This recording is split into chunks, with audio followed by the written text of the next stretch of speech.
I have a hard time accepting that as scientific evidence. I would rather use as my scientific evidence tracing the origin of thorns and the origins of teeth back to their beginning, rather than relying on the fact that Adam and Eve sinned and that brought a disaster into the world. I'm done. Professors, would you like to formulate a question or another statement? You do have 2 minutes. Do we have more time? Do we have more time? You will after 5 minutes. How many? After Mr. Hovind goes. I didn't hear what he said. We can understand you. I'm sorry, you'll have 5 more minutes after Mr. Hovind has his 5 minutes. So what were the 2 minutes that you said that we had time right now?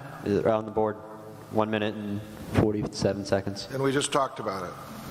And who has that time right now? You do. Any three one of of you. us? Yes, sir. Oh, okay. Just trying to get the I'm sorry. Image straight. Thank you. I do wonder about my earlier question. I don't feel comfortable about it being answered. That is, you keep insisting that the God of the Bible in some way is responsible for all this. You may, even if you were to prove that there's some kind of spiritual force, it is not necessarily the God of the Bible.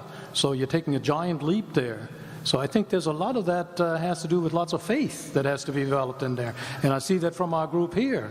And I think Mark Twain said about faith that faith is believing something you know ain't true.